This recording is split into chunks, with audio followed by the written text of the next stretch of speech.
Hey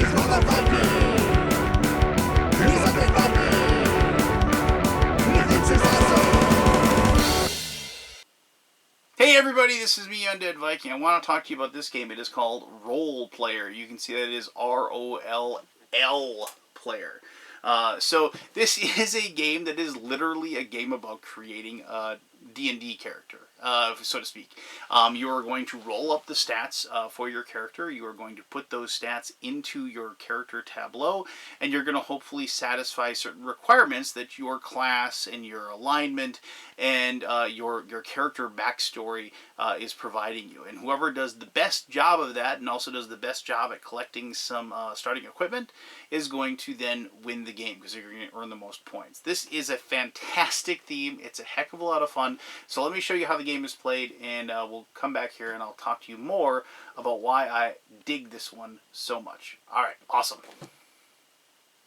Alright, this is the game of Roll Player. To begin the game, you're going to pick a race, and I've gone ahead and picked Halfling. Now, the final version of the game will have humans, elves, dwarves, and halflings. And here's like the elf board, human board, dwarf board. And also, the final games will have both male and female. Like here's the female dwarf on the backside. It's cardboard. But the final game will have both male and female. The gender of your particular hero matters not. It won't change anything. After you do that, what you're going to do is you're going to be drawing a die out of this bag, and you're going to draw. That'll determine the class of the character that you're going to be making. And so here, we'll just go ahead and dig in here. And like I'm the first player, so let's see what I got. I got a blue die. So what I'm going to do then is I'm going to go ahead, I'm going to find the blue class. And these are double-sided, so like the red die are barbarians or warriors. The green die is druids or rangers. The purple die is bards or monks. Black die is thief or rogue. Paladins are white, and so are clerics. And finally we have wizards, so I'm going to be a wizard. And then if somebody else were to draw a blue die, then they'd have to draw again. And if you draw a gold die, you have that does not match up with a character class, so you're going to have to redraw with a gold die as well. And so you have wizards and we have sorcerers. And so, enigmatic, the special powers they have. So, the wizard is enigmatic. When discarding a card from the market, when you do that, you gain 2 gold. But if you're the wizard, you gain 4. I kind of like that. Money's really powerful in this game. And the sorcerer is mysterious. After purchasing a trait card, you may perform a free intelligence attribute action. So that would be something where, like, the intelligence actions, all the different attributes that you have when you place a die in your attribute, it allows you to do a special action, and so that would allow you to do the intelligence action. But you'll notice also there's stats. So like you gain points. These little stars are points. So at the end of the game, if your strength is 14 or more, you gain a point. If your dex is 16 or 17, you gain 2, and so forth. If you can max out your intelligence in 18, you'd get 4 stars. So looking at the other side with the wizard, it's more, there is no one massive 4.1, like intelligence of 17 gets you 3, dex gets you 3 with 17, and so on and so forth. I really like that 4 gold thing, so I'm going to take a wizard. So I'm going to go ahead and I'm going to place that, and those are my goals that I'm going to try to make to get points. And then I'm going to take this and I'm going to go ahead and put it back in the bag, because we need all those dice in the bag. Now, after we're doing that, what we're going to do is we're going to kind of flesh out our character a little bit. We're going to give him a backstory, and we're going to give him an alignment. So you draw a backstory. So let's see, my wizard is a savage. The savage halfling wizard. Alright, so it says, you were raised by wolves in the dense forests over the mountains. Now you find your natural hunting and trapping skills particularly in demand from adventuring parties. So you've signed up. Now you're going to notice that there's these little colors of these gems here. And you notice this matches up in those. So if you put like a blue die in like that little strength, doesn't matter what the number is, that's going to match one of the things that you need to do to qualify for these points down here. If you have 2 or 3 matches, it's worth 1 point. 4 or 5 matches, it's worth 3 points. And if you manage to match all 6, that's going to be worth 6 points. So we're going to go ahead and put that down in my backstory, like so. And then finally we're going to draw an alignment, and we're going to find out that, oh, I'm a narcissist. So I am a halfling wizard Savage Wizard Halfling that is also a narcissist. And you can see this is my alignment. And we go ahead and notice that if he's good up here, I'm going to lose a point if I end up being good. But if I am perfectly neutral evil, I am going to get 3 extra points for doing that. And so we go ahead and place that there. We're going to take this blue die that represents my wizard class, and we're going to place that right in the middle, because everybody starts out as being true neutral. And so there we go. And now I am going to begin the creation of my halfling savage wizard narcissist that is going to go on adventures and probably betray his comrades. So since we have 4 players, so it's a 4-player game. We're going to draw 8 dice out of the bag, and we're going to roll those, and then each player is going to get to put them in those attribute boxes to start with. So let's see here. I got 1, 2, 3, 4, 5, 6, 7, 8. All right, so there we go. So I only got 1 blue die. I got 3 white dice, and I got a yellow, which is good because that gives me some extra gold, and I also have a green and a black. Now, so what I'm going to do is I'm going to roll these dice, and then depending on what I rolled, I'm going to go ahead and slot those into those attributes that I have. Now, I have to remember that I'm trying to achieve these goals, but I'm also trying to get those dice into those spots as well. Plus, I'm going to get 2 gold for having a gold die. When I place that, I'm going to get 2 gold for that. If I fill out the full slot, you get a gold for doing that. So that's something you have to keep in mind as well. The only other thing that should concern me right now is that I don't get to actually use the special powers for placing the die at this point. You only get those when you actually are going to be claiming the dice during the game rounds. So you don't actually get those special powers really quick. So let me just go ahead and roll these dice. I normally am more of a chucker as far as the dice goes, but I'm just going to drop them down nice and easy here and see what I get. Well, I rolled pretty high, so this is pretty good. Now remember, some of those stats, like my dex and my intelligence, I want them to hit exactly 17. That's going to give me 3 points on each of those. And if you go ahead and look at what I have here, let me just go ahead and move the dice out of the way so we can kind of see what we're looking at here. And so I want to get like a blue die, so I have that black die. And it go in the dex right there. So I can go ahead and I can place the 6 in the dex like so. And that's going to satisfy that first one. Awesome. I've got that. And plus, my dex has to be 17. That's perfect. I've got the 6 there. Hopefully I can get that up to there. As a matter of fact, I could probably do that right now. So I can look, I got lots of white dice. So I can go ahead and place another 6 right there. Like that. So I've got 12, and now I just use one of my 5s. Well, I might want to use the red die for the charisma down there if I can figure out a way to satisfy that one, but I can take this gold 5, I can put it right there, and I'm going to get a bonus of 3 gold for doing that, because I got the gold die, and then I filled out the thing, and plus, I've gone ahead and filled out my dex of 17. That actually worked out really well. I never rolled this well when I actually play the game, but I'm pretty impressed with myself right now. So, we have the Constitution, and if I can get a 14 or better Constitution, it's worth a point. Now, that's going to be kind of tough to do. I'm not really worried about that so much. But I can get a green die into the con by putting one of those dice first, and then put my my green 3 in that location. Alternatively, I can maybe if I could somehow have gotten a couple more 6s, I could have gotten this 5 in the location here for the intelligence, but I'm probably just going to have to wait and see if I can figure that out in the future. So, placing the other ones, since I got some 4s and 3s, like I said, wisdom and con are the ones that at 14 or more, I get those bonus points. So let's just try to fill those out a little bit. So wisdom, if I can get 3 dice in there, I can't get to 14, which is unfortunate. But what I can do is I can go ahead and remember I talked about getting that green 3 in there.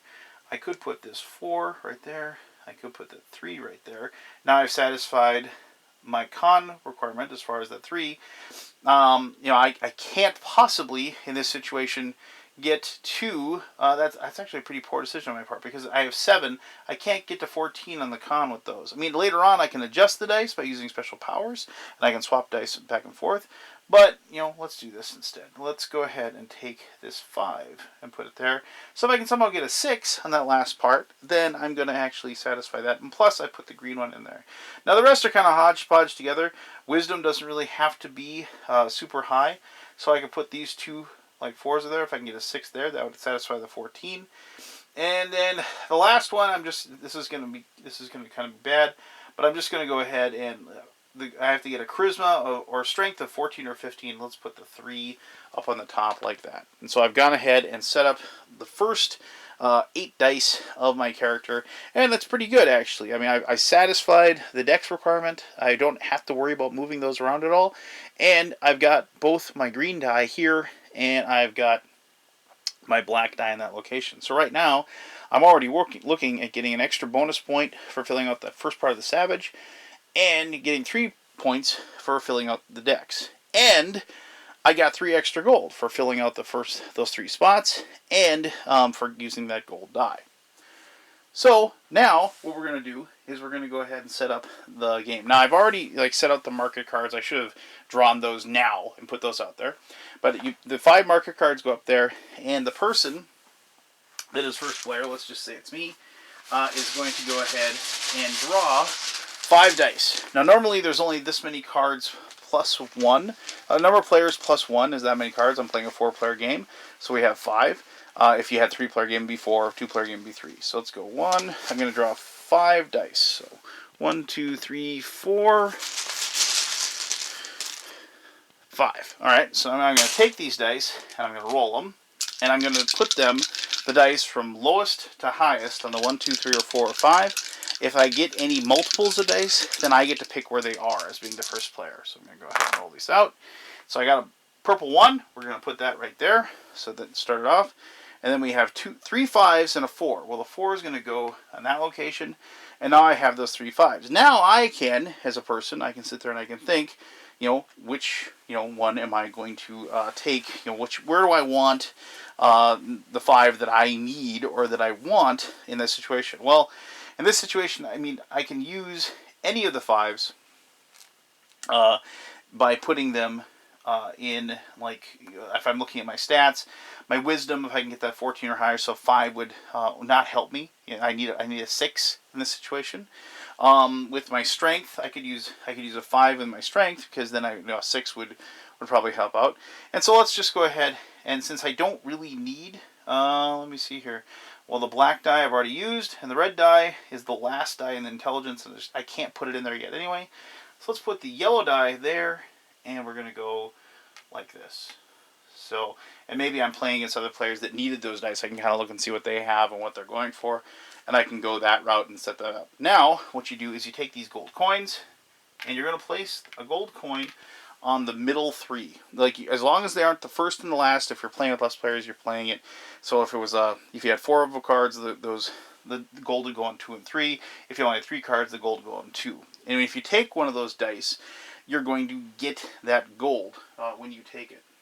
Now, since I'm the first player and I get to put those dice where I want to, now I'm going to get to pick one of those dice, and I'm going to be able to put it onto my player board. And then now, wherever I play it, I get to actually enact the special power that goes along with the dice in that situation. So what I'm going to do is I'm going to take the gold one, because that gives me 2 extra gold when I place it, and I'm going to take that gold. And then now, mind you, I'm going to take this 3, and I'm going to put that there. That means I'm going to pick my market card 3rd. So you can see where, if a 6 is on over here on 5, that's cool. You want that 6 because it helps you out as far as being a higher number. But you're going to pick last. Whereas if you take the number 1, it's going to be a lower number, but you're going to be able to pick an item from the market first. But you're not going to get the gold either that's on that particular card. So I have a 5, and I'm going to go ahead and I'm going to place it. I'm looking at this, and what I can do here, I'm going to go ahead and put it on strength. Now, if you want, you have the option of going ahead and taking the the strength result, and when you do the strength, you have the option of taking one of your dice and flipping it to the opposite side. Now I'm not going to do that here, but in this situation, if I had what I could have done instead of taking, if I had taken like the 1 and I'd placed it, I could go ahead and flip that to like the 6 in this situation. So you gain that ability. Now, I should mention, and I forgot to mention this at the very beginning, since I took the halfling, you'll notice that there's this little tiny -2 over here, and this +2 here. That means whatever I get to at the end of the strength, I'm going to have -2 to the strength, because I'm a halfling. I'm small. I'm a little tiny dude. But I'm cute, so I have high charisma. So I have +2 to wherever I roll down here. Something to keep in mind. And just so you can see, elves have a +2 to their dex, -2 to their con. Humans, as you can probably guess, nothing. And dwarves get a +2 to their constitution, but a -2 to their charisma. So just things you have to keep in mind as far as the final adjustments as far as the stats go. So I've gone ahead and I put that down there. I get the 2 gold. I'm probably not going to get my strength unless I can somehow get it up to that point. Like if I can maybe swap other dice out, which is exactly what Dex does. When you place a die on Dex, which I can't do anymore, but if you do that, you can swap 2 dice. You can't swap with an empty space, but if you did that, you could swap you could go like this. You could swap this 4, for the 3 if you had placed a Dex die. Constitution, when you place one in the Constitution row, you get to raise or lower one of your dice by 1. Really handy if you need to get that perfect number, like a 17 Dex or a 17 Intelligence that a wizard has. The Intelligence allows you to re-roll a die. Wisdom allows you to move one of your alignment token in one space, not diagonally, but one space north, south, east, west, basically, an orthogonal direction. And Charisma allows you to take one of these little tokens, and what that means is that for this round only, if you turn this token in, you will get a -1 to your cost for your marketing card, your market card that you decide to choose up on the top row there. I should make it a point to say that when you are placing these and you're allowed to affect dice by moving them or flipping them or re-rolling them, that's any die that's on your board. It isn't just the die you just placed. It's a very common mistake with this game. As a matter of fact, we played that for the first round. First, we only thought we could adjust the one that we were placing. But that is not the case. You actually get to adjust any of the dice that happen to be in your tableau, if you will. So, anyway, after you've gone ahead and placed the die and gained your gold after everything, you've done everything, and this isn't mandatory either. If you want to do it, you can. If you don't want to do it, you don't have to. But now you are going to go ahead and pick in turn order, but depending on the card you took, you're going to take. You're going to buy one of those items that's up in the market, and then you're going to keep that item, and theoretically it'll score you some extra points or help you to score points later on in the game. I'm just going to kind of show you these really quick. Luckily, I have one of each type. It's almost like I planned it like that. So some of the items are going to be just armor, and then it's they are chain, leather, and mystic. And if you have certain bonuses, like +1 to set if worn by red or white classes, so it wouldn't work for me because I'm a mage. But if you had those, doesn't mean I can't buy those as a mage. I can collect the set, but it's gonna be worth more if you are a warrior, a paladin, cleric, or barbarian. And so if you have all these numbers of the set, the more you have, the more points it's gonna be worth towards the end of the game. Same thing with these leather gloves. So purple or black classes gain that bonus with the leather gloves. And, there's less of them, but you can still get points for that. Weapons, you'll notice that there's a little hand on there. You can only ever have up to 2 hands worth of weapons that'll affect something. And then when scoring attribute goals, +1 value to all dice of your class color if you have the longsword. So just something to keep in mind, and you can use it to adjust things. And like I said, you can only have those many weapons. You would have to discard a weapon if you decide to pick up something else. It should be noted you can have as many armor as you want. You also can have as many skills or traits as you want. Now here's a skill. The skill says cost 3. This is the cost that's up here. Cure wounds. So this little arrow says that would affect your alignment every time you use your skill. You can use your skill by exhausting it, just basically turning it like this. And it says increase the face value of one die of your class color on your character sheet by 1. Now, you unexhaust these things during a cleanup phase, and you can only unexhaust one card per turn. So if you are just using up a lot of your skills, because you can have as many of these as you want, it might take you a long time to be able to use them all again. But, so in this case, that wouldn't really help us, because we're a narcissist, we don't want to be good, but, you know, obviously it would probably be pretty good to have that power if you could, but unfortunately we can't do that, because we're mean and evil. So, and then here's Obnoxious. Now, traits give you an automatic adjustment as soon as you buy them. And so this one would actually make us evil. That's a good card. We'd probably buy this one.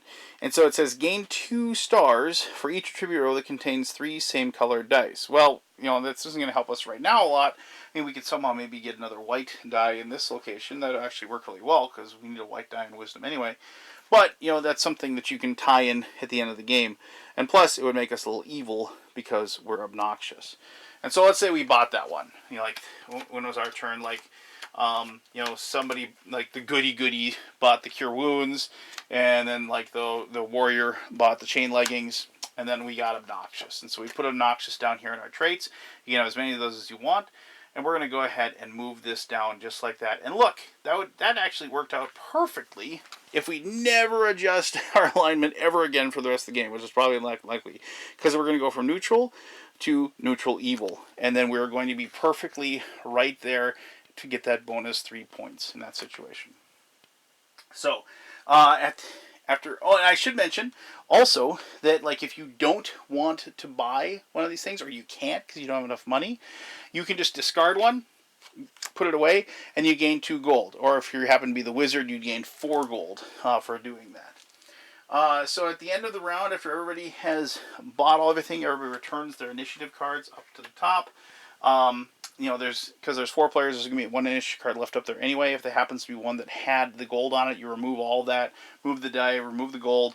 The gold does not collect on the card. Actually, you can just leave the 1 die on, the 1 gold on there. You just don't put another piece of gold on there. And then you discard. If you didn't use your charisma token, you can't hold on to it till the next turn, so you have to get rid of it if you didn't use it. And you go ahead and get rid of whatever item wasn't purchased. You replenish the market. So let's see what we get here. 1, 2, 3, 4, 5. Oh, and I should mention that if you notice that, well, here's a Mystic Cloak. So that's like Mage Armor. You can see green or blue classes want the Mage Armor. But you notice this little dot up here? That means it's like a level 1 item. You put the level 1 items at the top, and like here is Nimble, a trait, and you can see it's got the 2 symbols there. So, like, if you ever get through all of these cards, you just reshuffle the entire discard deck, and you don't separate the 1 and 2 again. You just redeal them all out. So, let's see what we get here. We got a Mystic Cloak, Pickpocket, Quarterstaff, Weak, and Cunning. And so we go ahead and place those up there, and people can start formulating their plan as far as, and these obviously wouldn't be here anymore. They would be on other person's cards already. And then you can kind of figure out what you want. You'll notice that the Quarterstaff has 2 hands. So that'd be the only weapon you can have. So when you're completing a tribute, you gain 2 additional gold. So it's kind of neat how that works. And then to start up again, the person you pass the bag to the person on your left, they're going to populate the cards, and then you're going to go through the whole process again. The game is over once everybody's complete tableau is full of dice. You're going to get there pretty quickly, obviously. I mean, because you're getting 1 die a turn. Once that happens, you will figure out how many of these things that you satisfy. How many did you satisfy your alignment? Did you satisfy your attributes? Did you satisfy the color placement of the dice over here? What points do you get from your items and your skill, your attributes and your traits, and then total up the total number of points. And that person is the winner. If you have a tie, the person with the most gold wins at that time. So there you go. That is Roll Player. I really, really like this game. I like games with dice. I like games that allow me to adjust the dice so I can kind of fudge with my luck. And what an awesome theme. I just can't begin to tell you how much I really, really dug playing this game, and I really, really love the theme. But let me tell you more about that in my conclusion. right, so there you go. That is the Roll Player. So, if you've watched my channel, you know that I am a big RPG player. I play a lot of D&D. I also play lots of other RPGs as well. But D&D is the first one that I fell in love with. I started playing when I was like 8 or 9 years old, I believe. And it's been a part of my life, and it is a treasured part of my life.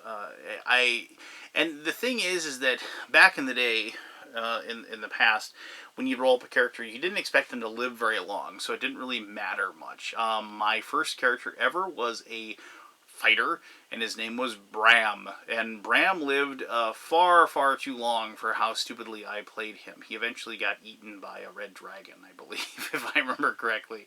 But I've always remembered Bram. But I remember Bram because that was back when you rolled 3 dice, and you went straight down the list. Strength, intelligence, dex, strength, intelligence, dex, wisdom, constitution, charisma. And if you don't believe me, look at your really, really, really old school character sheets, and that's the way they went.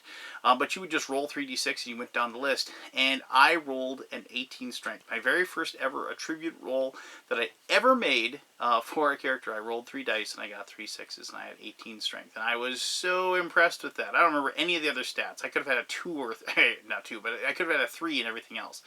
But Bram was not very smart. I remember that.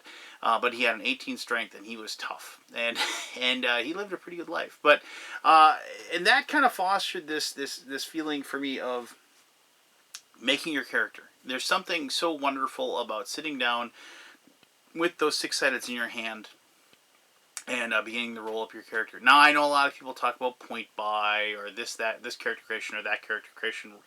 But if you're not rolling the dice and letting chance decide the beginning power or the beginnings of your character, it just doesn't feel like D&D to me. It's fun. It's flat out fun. When I run a campaign, we have what's called a character creation session where everybody sits down and everybody comes down and it's very relaxed. Everybody has fun. The DM is able to talk a little bit about the background of the world. They work with the players creating a story for their character. Giving them a hometown, giving them maybe a villain or two, or like a plot hook or two, and then in the next session we actually would sit down and play, and that's just a time-honored tradition of my gaming group, and I love that whole aspect. So you can probably guess why I really love this. It's so cool. You just get to roll up a character, and you get to roll dice. As my friend Craig says, do I get to roll dice? Then I want to play. And this is a game that you're rolling the dice, you're having fun with it, and yes, you are, and you're kind of slotting them, and you're kind of feeling clever in a couple times, or when you're I was showing you, I felt really, really clever when I was able to get that dex to work out perfectly to 17 in that situation. But there's lots of really cool things you have to think about too. Remember how I figured out I filled up my dex. I can never swap. I can't swap my things out anymore because of the fact that I just did that. There's all kinds of little strategies that you have to play with and use and whatever that come into play as you're doing, and having to take traits or skills that are going to affect your alignment in a direction that you don't want it to go, but you're kind of harboring the idea that yes, I still got a couple more dice to place in wisdom so I can get my alignment shifted back to where it needs to be. And things like that in the game are just they're not immediately self-evident as far as the game goes, but I mean they are very fun little quirks and hoops that you jump through to pull off that perfect combination to max out your points and max out your score. And it's not a super heavy game. I put it around the medium level, but I mean this is definitely a game that my gaming group really enjoyed, and they definitely asked to come back and play it again. It's got like I said, I can't talk enough about the theme. I can't talk enough about how much fun it is just to kind of play. And plus, when you get done, it's like you have a cool little story. Like I had just there, I had a narcissistic, savage halfling wizard. I mean, and now in the back of my head, I'm thinking of an NPC that I could create for my players that would be this halfling wizard they're going to find on one of their adventures. And I think I'm going to make him. I don't know. If anybody's watching this and they have an idea for that halfling's name, don't be silly. come up with a good name for him, I will use it in my campaign. So there you go. He is a halfling, neutral evil wizard that is also a savage. So he grew up raised by wolves or whatever. So yeah, there you go. Give me a name for that guy. But anyway, so thank you very much for taking the time to watch this video. As always, I really appreciate it. If you have any questions about Roll Player, please ask away. I'll be happy to answer those to the best of my ability. And as always, I am the Undead Viking, and I'm going to tell you, until next time, to have yourself one heck of an awesome day. Alright, bye-bye.